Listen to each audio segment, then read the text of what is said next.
Hi, this is Jason from Horrific Nightmares, and it's time for another Positive Spin. Now, this is the segment I'm doing with my good buddy, Joe the Horror Man, where we pick typically hated movies and try to find the silver lining. Today, we're going to be talking about the box office bomb, Super Mario Brothers. Now, I usually start with how my relationship to this film. I actually have none. So I did play a little bit of Super Mario when I had a Nintendo system. I actually still have a Nintendo system, I just don't have it hooked up. But I was never really good at the game, so unlike my friends who spent many a drunken and stoned night playing Super Nintendo for 10, 12, 24 hours at a time, I, however, did not. I played other games that I was better at. So, when this movie came out, I had no desire to see it whatsoever.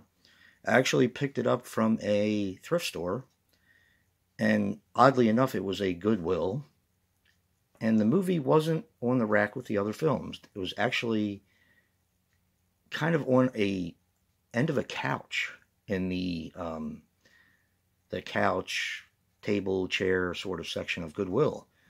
And I just happened to see it there, and I was like, I think my buddy Joe said this was getting hard to find. So, I picked it up. And I watched it with my friend Joe, who is a bigger fan of this movie than I am. So what did I think of this? Let's put a positive spin on Super Mario Brothers. First of all, I will say in all honesty, I had a lot of fun with this movie. It kind of reminded me of films from that era, like Batman Begins and Dick Tracy, and they were just these big, larger-than-life films that it just doesn't seem like we get them anymore. I mean, we get the Marvel movies, we get the DC movies, but they're mostly CGI, and these movies were just so big, so elaborate with the sets. It kind of seems like a lost art. But not if you've seen the Munsters. Anyway, a shameless plug for the Munsters. But anyway, one of the things I noticed right away about this film that I actually absolutely loved is the intro was fun, especially the animation of it and the little story. Because, like I said, I knew little to nothing about Super Mario. So it's sticking to the game bits and processing and all that didn't matter to me because I don't really know a whole lot about it. It has an amazing cast. I mean, you have Bob Hoskins, you have John Leguizamo, Dennis Hopper. I mean, the list just goes on and on and on. It feels like cartoon acting, which makes sense for this type of film. They were trying to build a bigger world, that wasn't necessarily video games, I guess, but based on the video game. And I think that the overacting and the silliness of it all kind of plays to the strength of the film. That's just my opinion. Bob Hoskins and John Leguizamo had great chemistry together. Come to find out that they were drunk half the time when they were making the film because they absolutely hated this film and everything about it. So they got drunk before making it. I still think they had great chemistry, though. I guess people do when they're drunk and they're good friends. I don't know. The sets are really cool, especially when you get into the New York or Dino Manhattan or Manhattan Dino. I can't remember the name of it.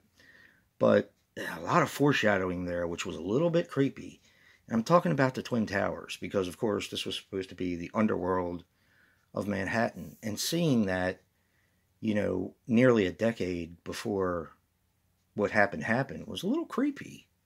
I will say, I never really heard it mentioned before. As I was saying, the underground world is really cool.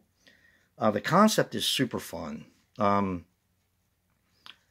Even though it kind of seemed like they were making it up as they went along, it was a fun film. There was a lot of fun to be had in this film. If you just it's like a popcorn movie. You kind of turn off your brain and just have some fun with it. Dennis Hopper is fun as Koopa, And one of the things I learned as I was watching this film is this was a $48 million budget film. It made 20, and that's everything. Overseas, gross, everything. So it was a super flop. And another big super flop he was in was Waterworld. But I did like Waterworld, and I like this as well.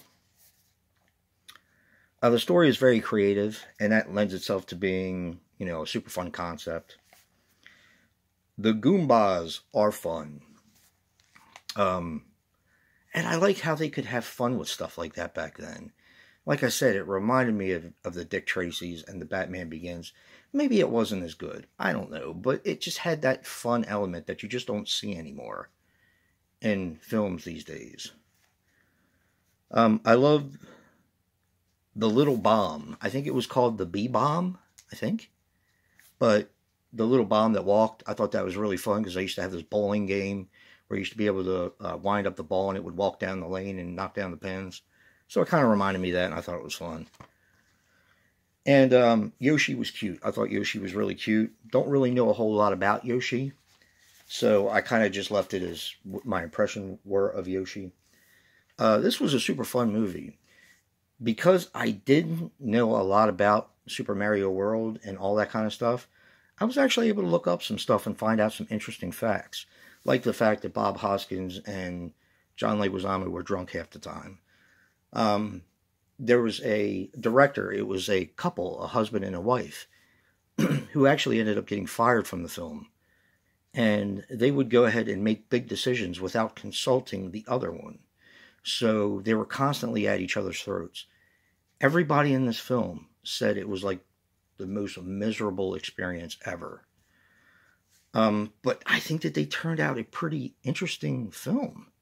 Oh, and by the way, the directors, the husband and wife director, were responsible for the original Max Headroom.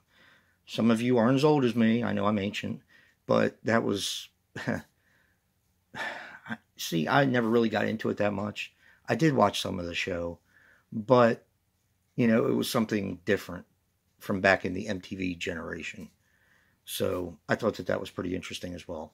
All in all, like I said, if you can unplug your brain and just pop some popcorn, drink some beers, have some fun with some friends, this is the perfect movie to put on to just kind of make the world we live in now kind of seem a little less intense. So that's it, guys. That was my positive spin on Super Mario. Don't forget to check out Joe's video, and if you like what you see in here, hit that like button and subscribe. And until next time, peace.